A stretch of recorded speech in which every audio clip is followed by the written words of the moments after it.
Hello students हमने last class में oscillating systems को डिस्कस किया था मास स्प्रिंग सिस्टम से रिलेटेड, और हमने 4 स्टेप्स को फॉलो करके एंगुलर फ्रीक्वेंसी ओमेगा और टाइम पीरियड टी कैलकुलेट किया था। वो 4 स्टेप्स क्या थे? सबसे पहले स्टेप था find the restoring force. Second step find acceleration a equal to f by m, f restoring force, m mass of oscillating body. Third step था जो आपकी सेकेंड स्टेप से a की वैल्यू आई है उसको कंपेयर करना था with a equal to minus omega square x and find omega. Fourth step था time period t equal to 2 pi by omega. तो ये 4 स्टेप्स हमने किए थे।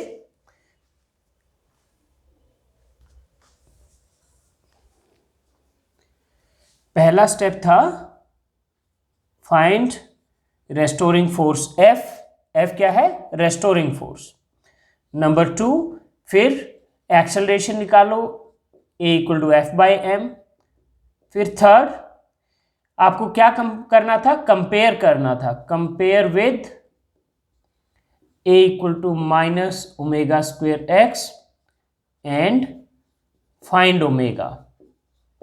और फोर्थ स्टेप था फिर time period t equal to 2 pi by omega. तो इन्हीं 4 स्टेप्स को हम आज की क्लास में भी यूज करेंगे, और इन स्टेप्स को यूज करके हम कुछ और ऑसिलेटिंग सिस्टम्स को डिस्कस करेंगे। तो आज का पहला सिस्टम है oscillation of a liquid in A U shaped tube. Oscillations of a liquid in a U-shaped tube।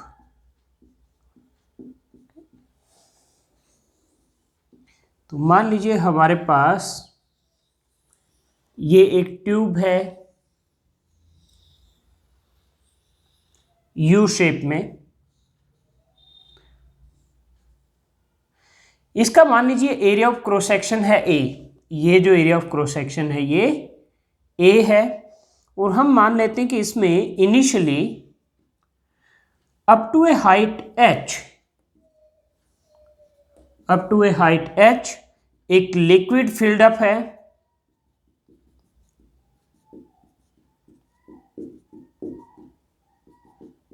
और लिक्विड का डेंसिटी मान लीजिए रो है। लिक्विड का डेंसिटी है रो।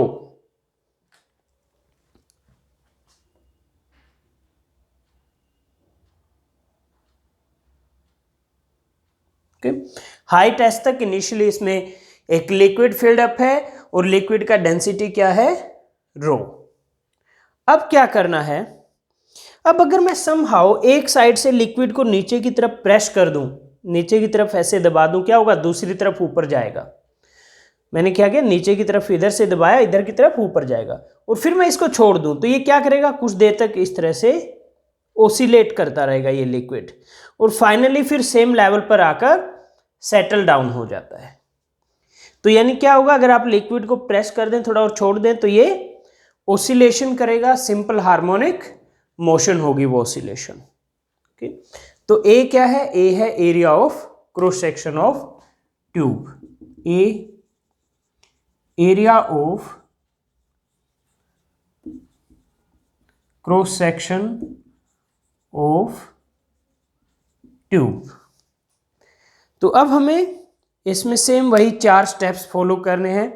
सबसे पहले रेस्टोरिंग फोर्स हमें आइडेंटिफाई करना है। तो हम क्या करेंगे उसके लिए?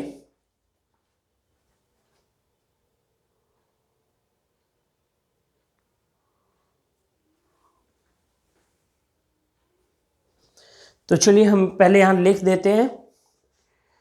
Consider a U shape tube in which liquid of density rho is filled up to a height h।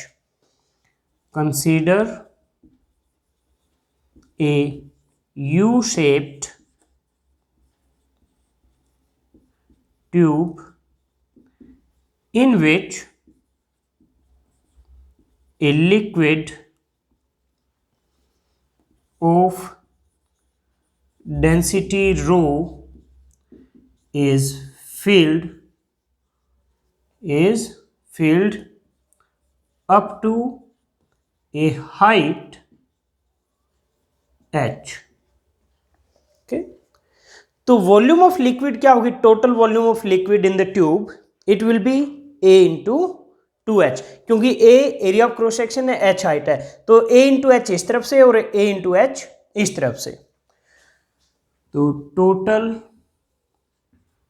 Volume of liquid in tube v, ये क्या होगा, a इंटू 2h। a है एरिया, h है हाइट। तो total mass क्या होगा, total mass of liquid in tube, इसको मैं m लिख दूंगा। मास क्या होता है, वॉल्यूम इंटू डेंसिटी, यानी a इंटू 2h, ये वॉल्यूम हो गया इंटू रो। लेट ये है इक्वेशन नंबर 1। तो total mass of liquid in the tube ये आ गया। अब हमें क्या करना है, लिक्विड को हमें पुश करना है डाउनवर्ड बाय ए डिस्प्लेसमेंट y। सपोज हम राइट साइड में करते हैं, ओके, तो क्या होगा, ये लेफ्ट साइड में y से ऊपर जाएगा। मान लीजिए हम यहां से, ये लेवल है अभी, यहां से यहां तक कर देते हैं। मैं क्या करता हूं, y से नीचे की तरफ पुश कर देता हूं इस लेवल तक, जो मैंने रेड पेन से बनाया। तो ये क्या होगा, ये जो लेवल था आपका, इससे y ऊपर तक चला जाएगा ये लेवल। अगर इधर से y से नीचे जाएगा तो क्या होगा, इधर y से ऊपर जाएगा। ओके, और जो इसके ये जो लेवल है, इसमें अब जो नया लेवल है y से पुश करने के बाद इसके इक्वल यहां इधर बनेगा। तो ये भी कितना होगा, ये भी y होगा। ओके, तो यानी अब पुश करने के बाद राइट वाली साइड, इधर वाली साइड तो ये है लिक्विड का लेवल, और इधर वाली साइड ये है। तो ये दोनों का जो डिफरेंस है यहां से यहां तक, ये कितना है, y plus Y 2y, y plus Y 2y। मैं फिर से बताता हूं, मैंने क्या किया, इधर राइट साइड में इसको y से नीचे पुश किया, तो जो नॉर्मल लेवल था, ये नॉर्मल लेवल था ये वाला, तो इससे y ऊपर जाएगा। अगर इधर y नीचे जाएगा तो इधर y ऊपर जाएगा। तो अब दोनों साइड में लिक्विड के लेवल का डिफरेंस क्या हुआ, इसमें अब पुश करने के बाद यहाँ पर है और इसमें यहाँ है, तो यहाँ से यहाँ तक ये जो लेवल का डिफरेंस है ये क्या हो जाएगा, 2y, क्योंकि पहले यहाँ तक था, ये y ये हो गया और y फिर ये हो गया, टोटल 2y। ओके, तो मैं इसको लिख देता हूं, let liquid is pushed down, let liquid is pushed down by displacement y, pushed down by displacement y in right arm, right side में, in right arm, then in left arm liquid will rise by y, then in left arm liquid will rise by y। okay, so difference of liquid level क्या हो जाएगा, 2y। Now यानी push करने के बाद difference of liquid level in two sides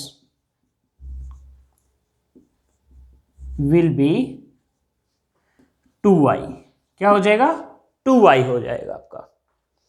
अब ये जो 2y है, ये जो 2y है, क्योंकि इधर यहां तक है पुश करने के बाद, तो यहां भी इसी सेम लेवल से ऊपर कितना है, 2y है। इस 2y में जो लिक्विड होगा, इस 2y में जो लिक्विड होगा वो क्या करना चाहेगा, वो नीचे आना चाहेगा। यानी इस 2y में जो लिक्विड है उसका वेट क्या करेगा, रेस्टोरिंग फोर्स का काम करेगा। किसका, इस 2y पार्ट में जितना लिक्विड है, क्योंकि बाकी ये तो लेवल यहाँ का और यहाँ का तो बराबर है, तो यानी ये वाला जो पार्ट है यहाँ से लेकर और यहाँ तक ये वाला पार्ट, ये लिक्विड तो क्या है, इक्विलिब्रियम में है। इसके ऊपर जो है ये 2y हाइट में लिक्विड, ये नीचे आना चाहता है, तो ये इसका जो वेट है वो रेस्टोरिंग फोर्स का काम करेगा। तो wait of liquid in this length 2y,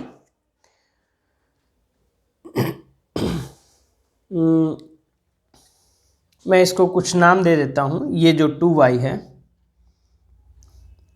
ये पॉइंट E लिख देता हूं मैं और ये F लिख देता हूं। ओके, ये पॉइंट A और ये पॉइंट B और ये point C।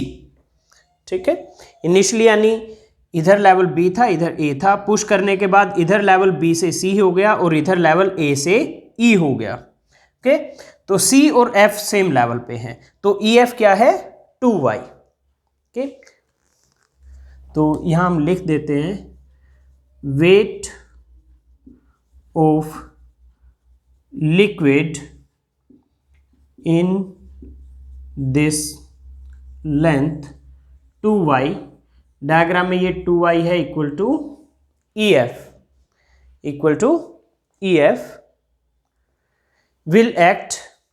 will try to bring down the liquid and hence will act as restoring force. Weight of liquid in this length 2y will try to bring down the liquid. ये जो 2y portion में liquid है ये अपने wait की वजह से नीचे आना चाहेगा and hence will act as restoring force, and hence will act as restoring force. तो ये जो 2y लेंथ है इसमें जो लिक्विड है उसका वेट रेस्टोरिंग फोर्स होगा, तो वो वेट कितना होगा, वेट होता है mg। वेट क्या होता है, mg। m की बजाय m प्राइम लिख लेता हूं क्योंकि m मैंने टोटल वॉल्यूम टोटल लिक्विड के मास के लिए यूज कर लिया, total mass of liquid in tube उसके लिए कर लिया। तो यहां पर जो 2y हाइट में जो लिक्विड है उसके मास के लिए मैं m प्राइम यूज कर लेता हूं। अब m प्राइम क्या होगा, m प्राइम होता है आपका volume into density v prime into rho, और v प्राइम क्या होगा, v प्राइम होगा volume of liquid in this height 2y। वो क्या होगा, area of cross section A है दोनों तरफ, A इंटू 2y, तो v प्राइम होगा A इंटू 2y। तो यानी वेट किसके इक्वल हो जाएगा, m प्राइम है v prime into rho into g, और v प्राइम की वैल्यू है A into 2y into rho into g। Okay, तो यहां पे जो रेस्टोरिंग फोर्स होगा, रेस्टोरिंग फोर्स F, ये किसके इक्वल होगा, इस weight of liquid in length 2y के इक्वल होगा, और वो क्या है A into 2y into rho into G with a minus sign. Minus sign आपको पता है क्यों आता है, लास्ट क्लास में भी बताया था, क्योंकि restoring force opposite to displacement होता है। एक बात और स्टूडेंट्स, अभी तक हम डिस्प्लेसमेंट को x से लिखते आए थे, यहाँ हम y से लिख रहे हैं क्योंकि यहाँ जो डिस्प्लेसमेंट है वो वर्टिकल एक्सिस के अलोंग है, और वर्टिकल हम यूजुअली y लेते हैं तो इसलिए लिखा है। आप चाहो तो इसको y की जगह x भी लिख सकते हो हर जगह। ओके, तो ये कंफ्यूज नहीं होना कि सर पहले तो आप डिस्प्लेसमेंट को x लिखते आ रहे थे, अब आपने y क्यों लिख दिया, तो उससे कोई फर्क नहीं पड़ता। आप बेशक इसको x लिख लो, y सिर्फ इसलिए लिखा है क्योंकि हमारी जो डिस्प्लेसमेंट है वो वर्टिकल है इस केस में, बस इतनी ही बात है और कोई फर्क नहीं पड़ता। अदरवाइज आप अगर इसको x भी लिखोगे तो ओके, तो ये आपका रेस्टोरिंग फोर्स आ गया, फर्स्ट स्टेप हो गया यहाँ।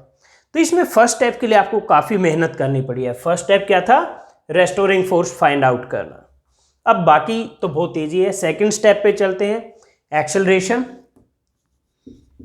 a is equal to F by M, F की ये वैल्यू है -a/2y rho G divide by mass m की ये वैल्यू है a/2h row.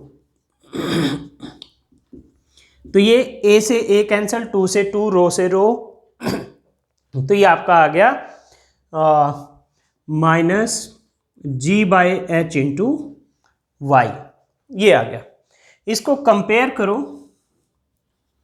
Compare with a equal to -ω²y। हम ये -ω²x लिखते थे, लेकिन इसमें हमने क्योंकि डिस्प्लेसमेंट को y लिख लिया है, तो ये भी क्या आएगा ω²y। ओके, तो यहां से ω² क्या आ गया आपका, ये आ गया g/h, g/h है यहाँ y के साथ, यहाँ ω² है, तो ω² क्या हो गया g/h, और यहाँ से आपका ओमेगा क्या आ गया √g/h।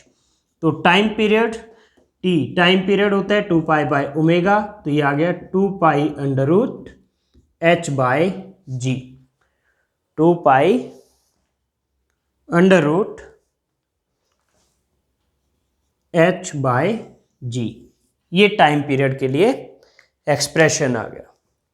तो स्टूडेंट्स, ये थी आज की पहली problem of oscillation of a liquid in a U-shaped tube। तो आई होप ये आपको समझ आ गए। अब मैं इसको इरेज करके नेक्स्ट प्रॉब्लम लिखने जा रहा हूं।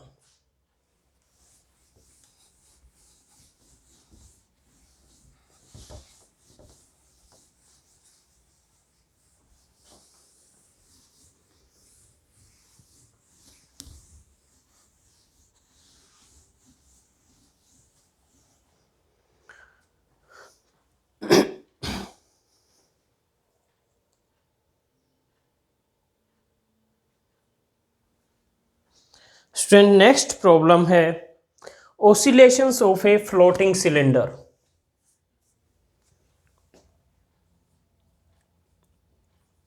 Oscillations of a floating cylinder, oscillations of a floating cylinder. मान लीजिए एक कंटेनर है और इस कंटेनर में इस लेवल तक आपके पास एक लिक्विड फिल्ड अप है। इस लिक्विड में आपने एक सिलेंडर ये रखा हुआ है। सिलेंडर का एरिया ऑफ क्रॉस सेक्शन है a, हाइट है सिलेंडर का h, and density of cylinder is rho. Okay, और जो लिक्विड है, लिक्विड की डेंसिटी हम मान लेते हैं ρ1। Okay, area of cross section, ये area of cross section of cylinder A है, ये यहाँ से यहाँ तक हाइट, ये यहाँ से यहाँ तक हाइट h है, डेंसिटी ऑफ सिलेंडर रो है, और जिस लिक्विड में उसको रखा है उसकी डेंसिटी ρ1 है। ओके, तो हम यहाँ लिखते हैं consider a cylinder of area of cross section A, height h and density rho. Consider a cylinder of area of cross section A, height h,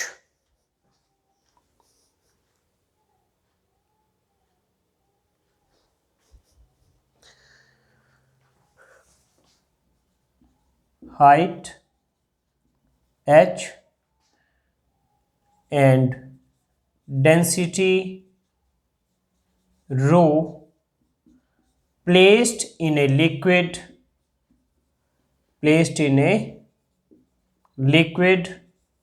of density ρ1. ρ1 is density of liquid, rho is density of cylinder. Okay, तो mass of cylinder क्या होगा, mass of cylinder m, ये क्या होता है volume, mass होता है volume into density. Volume of cylinder क्या होगी, A into h, A area of cross section, h height, और multiply by density of cylinder. तो ये हो गया मास ऑफ सिलेंडर। अब क्या करना है, अब मान लीजिए इस सिलेंडर को आपने थोड़ा सा पुश किया बाय ए डिस्प्लेसमेंट y, तो ये कुछ इस तरह से हो जाएगा, यहाँ इस तरह से ये पुश हो गया नीचे। Same area h, sorry area a, height h का सिलेंडर है, और इसको आपने पुश कितना किया है, ये इस लेवल से यहाँ से और यहाँ तक, ये पहले यहाँ था लोअर लेवल, अब ये यहाँ आ गया, तो यहाँ से यहाँ तक कितना आपने पुश किया है, और ये जो पुश किया है ये आपकी डिस्प्लेसमेंट है y, ये डिस्प्लेसमेंट y है, ये यहाँ से, रुकिए, ये जो यहाँ से यहाँ तक डिस्प्लेसमेंट है जो रेड पेन से आपको दिखाई दे रही है वो y डिस्प्लेसमेंट है। ओके, तो अगर आप इसको y डिस्प्लेसमेंट से पुश करते हैं तो क्या होगा, फिर उसके बाद जैसे ही आप छोड़ेंगे इस तरह से ओसिलेट करेगा, SHM एग्जीक्यूट करेगा इस तरह से ऊपर नीचे। ओके, तो let this cylinder be pushed down by A displacement y, let this cylinder be pushed down by a displacement y। तो ये ओसिलेशन करेगा जैसे ही आप छोड़ोगे। ओसिलेशन रेस्टोरिंग फोर्स के बिना तो हो नहीं सकती, तो रेस्टोरिंग फोर्स क्या होगा इस केस में, आपने आर्किमिडीज प्रिंसिपल पढ़ा था। रेस्टोरिंग फोर्स क्या होगा, इसमें अपथ्रस्ट लगता है जब भी कोई बॉडी लिक्विड में होती है, तो अपथ्रस्ट क्या होता है, equal to weight of liquid displaced by body. तो यहाँ पे जो एक्स्ट्रा फोर्स लगेगा रेस्टोरिंग फोर्स, वो किसकी वजह से लगेगा, जो आपने एक्स्ट्रा डेप्थ y दी है, इसको जो एक्स्ट्रा y से और आपने इमर्स किया है लिक्विड में सिलेंडर को, तो इस y डेप्थ में जो लिक्विड डिस्प्लेस हुआ है बाय द सिलेंडर, उसका वेट ऑफ लिक्विड वो एक्ट करेगा एज ए restoring force। तो a restoring force will act on the cylinder, a restoring force will act on cylinder, और ये restoring force किसके इक्वल होगा, equal to weight of liquid displaced in depth y, equal to weight of liquid displaced in depth y। ये जो y है इतने part में, यानी ये जो लिक्विड का वॉल्यूम जो इसने डिस्प्लेस किया सिलेंडर ने, उसका जो वेट होगा वो रेस्टोरिंग फोर्स होगा। तो रेस्टोरिंग फोर्स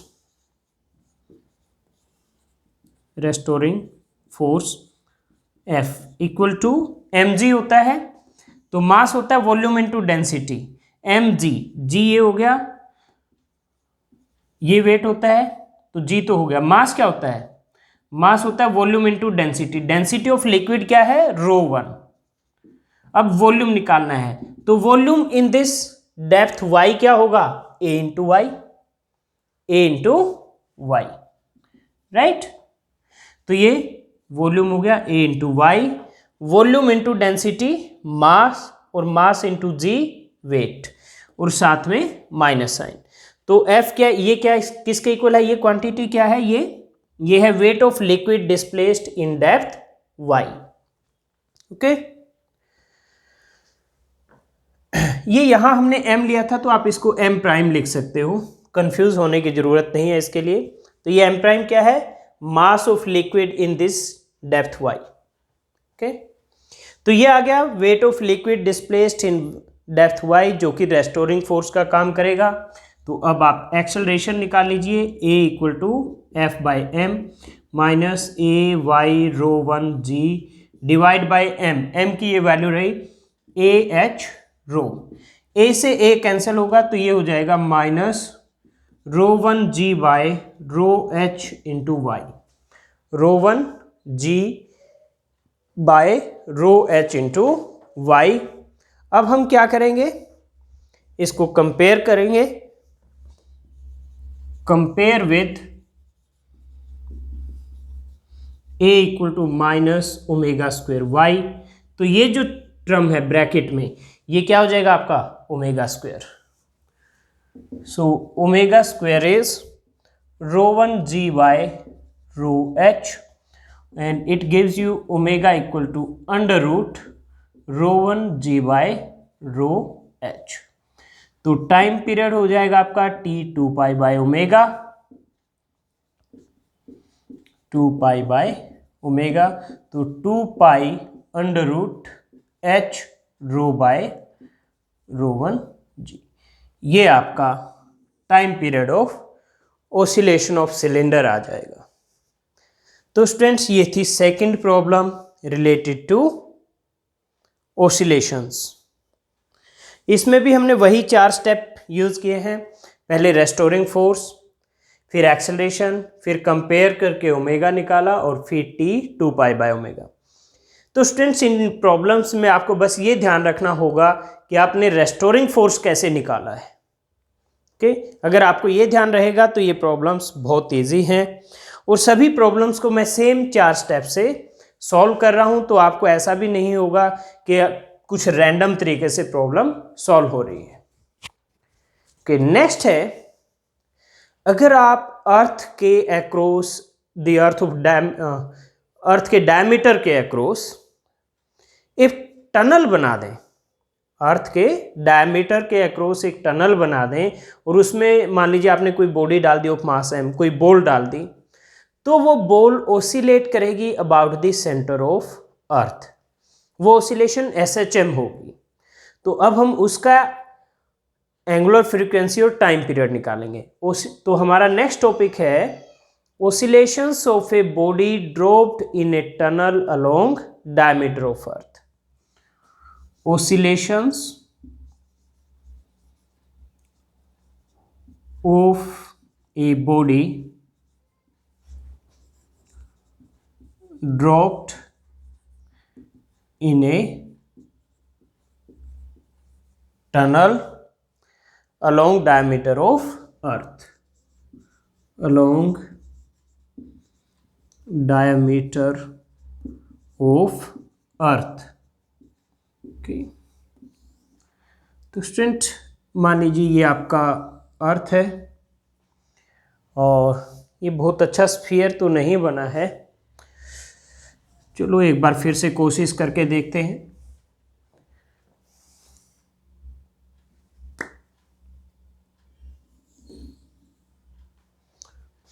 वेल, अभी परफेक्ट स्फीयर तो नहीं है, लेकिन ये मान लीजिए कि ये अर्थ है और ये स्फीयर है आपका, और इसके डायमीटर के अक्रॉस ये एक टनल बना लिया आपने और ये सेंटर O है अर्थ का। ओके, अर्थ का रेडियस R है, ये क्या है, ये अर्थ है और इसका मास है कैपिटल M और R है radius of earth, radius of earth. ये एक टनल बना दिया आपने across the diameter of earth. तो इसमें आपने क्या किया, एक बॉडी ड्रॉप की ऑफ मास m। तो मान लीजिए वो मास m eight a depth d होगा किसी टाइम पर, यहां पर ये डेप्थ d है, तो और मास m यहां पर होगा, तो इस पर एक फोर्स एक्ट करेगा ड्यू टू ग्रेविटी, जो कि mg प्राइम होगा। g प्राइम क्या होगा, g प्राइम होगा acceleration due to gravity at a depth d। तो इस पर डाउनवर्ड एक फोर्स एक्ट करेगा, ये इस तरह से mg prime, mg prime, g prime क्या है, acceleration due to gravity at this point जहां पर m है, और ये जो mg प्राइम है ये एक्ट करेगा एज रेस्टोरिंग फोर्स। ओके, ये रेस्टोरिंग फोर्स का काम करेगा mg प्राइम। तो पहले हमें g प्राइम निकालना पड़ेगा। ओके, तो चलिए लिखते हैं, a body of mass m dropped in a tunnel across diameter of earth will oscillate about center of earth. A body of mass m dropped in a tunnel across diameter of earth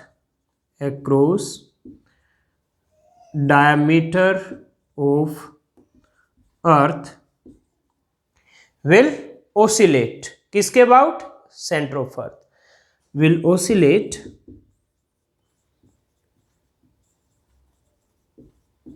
about center of earth.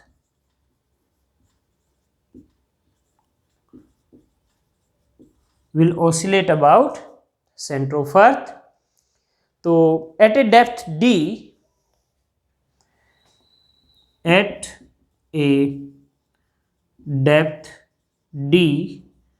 from earth surface, g prime क्या होगा, ये होगा g into 1 minus D by R. ये expression आपने gravitation वाले chapter में किया था। अब ये जो पॉइंट ओ के अबाउट इस तरह से ओसिलेट करेगा मास m, तो ये जो डिस्प्लेसमेंट है ये यहां से o से लेकर m तक, यहां इस पॉइंट से इस पॉइंट तक, ओके, ये मान लीजिए y है, तो ये y किसके इक्वल होगी, ये यहां से यहां तक टोटल क्या है, capital R radius of earth, तो ये क्या हो जाएगा r माइनस डी के इक्वल। ये डिस्प्लेसमेंट यहां से इस पॉइंट की ब्लैक डॉट से रेड डॉट तक, ये क्या है y मान लिया हमने डिस्प्लेसमेंट, और ये किसके इक्वल होगा r माइनस डी, क्योंकि ये टोटल यहां से यहां तक r है रेडियस ऑफ अर्थ, इसमें से ये d माइनस कर दो तो ये क्या बच गया r minus D. Okay well, तो ये है g प्राइम, तो ये हो जाएगा g prime is g into, इसमें r एलसीएम ले लीजिए तो ये हो गया r माइनस डी, तो g डिवाइड बाय r, और r माइनस डी को मैंने लिख दिया y। तो ये होगा acceleration due to gravity at depth d। अब हम रेस्टोरिंग फोर्स निकाल लेते हैं।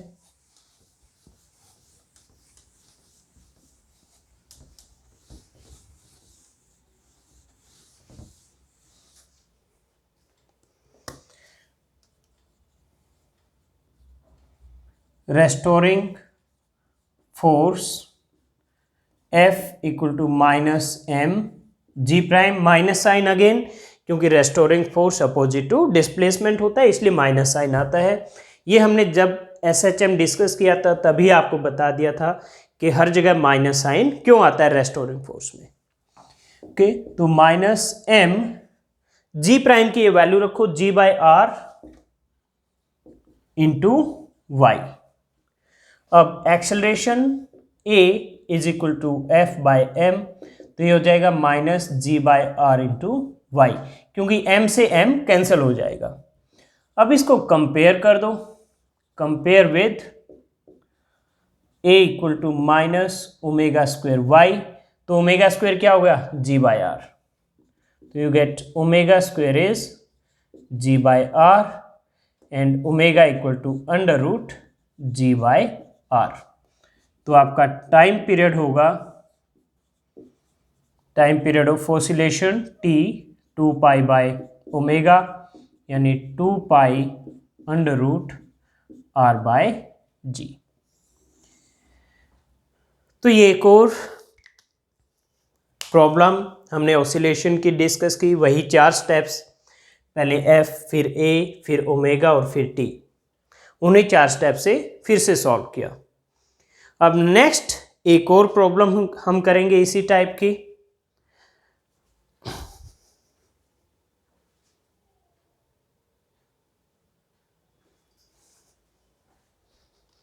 नेक्स्ट प्रॉब्लम है oscillations of A ball in neck of air chamber. Oscillations of A ball in neck of air chamber।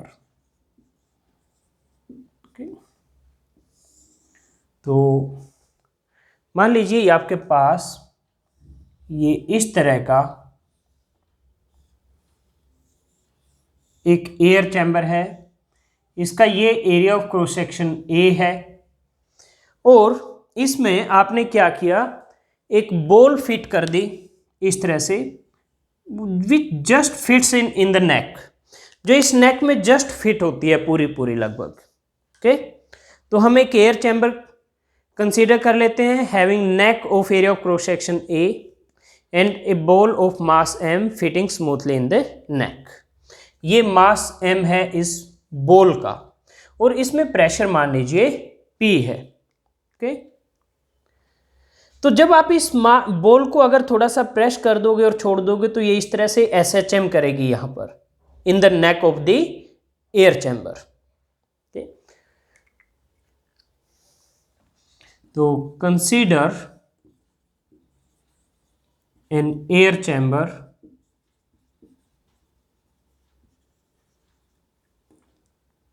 Having neck of cross section area A and a ball of mass M and a ball of mass M fits smoothly in the neck. Okay,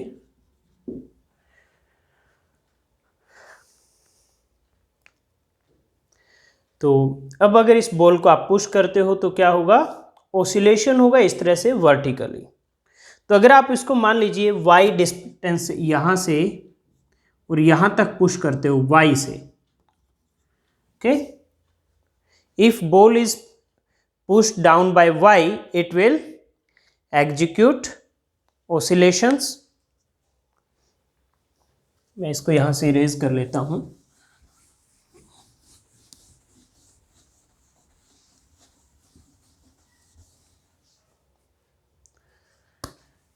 if ball is pushed down by y it will execute oscillations। Okay, तो decrease in volume क्या होगा, अगर आप इसको नीचे push करते हो तो decrease in volume of air, decrease in volume of air, delta V लिख देता हूं मैं, ये होगा A इंटू वाई, क्योंकि A area of cross section है और उसको Y से नीचे पुश किया है, तो decrease in volume of air हो जाएगा आपका A इंटू वाई। और मान लीजिए एयर का टोटल वॉल्यूम है V, okay, if V is total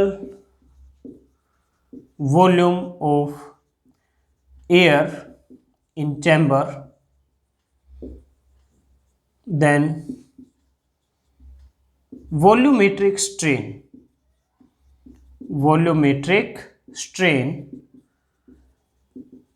आपका डेल्टा V बाई V होता है, यानी डेल्टा V हो गया AY डिवाइड बाय V, ये आपका वॉल्यूमेट्रिक स्ट्रेन होता है।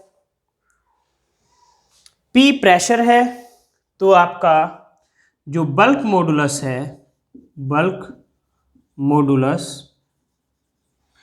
मॉडुलस को हम K से लिखते हैं।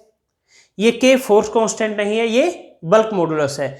चाहो तो आप इसको किसी दूसरे सिंबल से भी लिख सकते हो, B लिख लो, जो आपको ठीक लगे वो हम लिख सकते हैं। मान लीजिए हम यहाँ पर K लिख देते हैं, क्योंकि हमने मैकेनिकल प्रॉपर्टीज ऑफ सॉलिड्स जो चैप्टर किया था वहाँ भी बल्क मॉडुलस को K से लिखा था। तो बल्क मॉडुलस क्या होता है, minus P divide by delta V by V। P क्या होता है, pressure force per unit area, और स्ट्रेस भी क्या होता है, फोर्स पर यूनिट एरिया। तो बेसिकली बल्क मॉडुलस क्या है आपका, hydrostatic stress by volumetric strain. तो अगर आपको नहीं ध्यान है तो एक बार आप मैकेनिकल प्रॉपर्टीज ऑफ सॉलिड्स वाले चैप्टर में दोबारा से जाइए और आप चेक कीजिए बल्क मॉडुलस के, वो टॉपिक आप एक बार पढ़ेंगे तो आपको ये डेफिनेशन फिर से याद आ जाएगी। तो ये हो गया बल्क मॉडुलस। तो यहाँ से P की वैल्यू क्या आएगी? P की वैल्यू आ जाएगी यहाँ से माइनस के ए बाय सॉरी माइनस P, मैं पहले डेल्टा V की वैल्यू रख देता हूँ, डेल्टा V बाय वी की ए वाई बाय वी। तो ये V ऊपर चला जाएगा, तो यहाँ से P क्या आ जाएगा? Minus k A by P V, minus k A bye we, sorry P तो इधर ही रह जाएगा, माइनस के ए बाय वी इंटू वाई। तो ये आपका प्रेशर आ गया। अब फोर्स क्या लगेगा? फोर्स, ये फोर्स बेसिकली रेस्टोरिंग फोर्स होगा, क्योंकि इस प्रेशर की वजह से ही क्या होगा? बॉल ऑसिलेट करेगी। तो रेस्टोरिंग फोर्स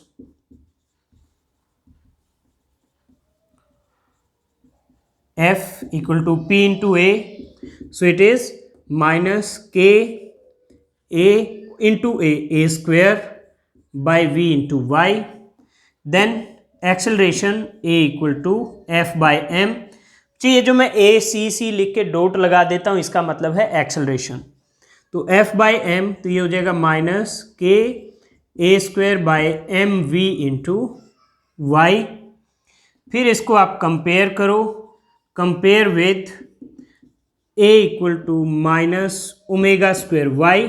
तो ओमेगा स्क्वेयर क्या आएगा? ये term k A square by m V. So omega square is k A square by m V, और it gives you omega equal to under root k A square by m V. ये आपकी omega की value आ गई। तो time period होता है 2 pi by omega, तो time period T is 2 pi by omega, 2 pi और under root M V by K A square. तो ये आपका time period of oscillation of the ball in the neck of air chamber होगा। तो students, ये थी 4th problem आज की रिलेटेड टू ऑसिलेशंस। तो इन सभी प्रॉब्लम्स में हमने उन्हीं 4 स्टेप्स को फॉलो किया है जो आपको मैंने सिंपल पेंडुलम की सबसे पहली प्रॉब्लम स्टार्ट करने वक्त बताए थे। क्या? रेस्टोरिंग फोर्स फाइंड आउट करना, एक्सेलरेशन फाइंड आउट करना, ये फर्स्ट स्टेप, ये सेकंड। फिर थर्ड स्टेप में कंपेयर करना और ओमेगा फाइंड आउट करना, और फोर्थ स्टेप में time period 2 pi by omega. तो आज की क्लास में स्टूडेंट इतना ही। नेक्स्ट क्लास में हम इसी चैप्टर को कंटिन्यू करेंगे नेक्स्ट टॉपिक के साथ।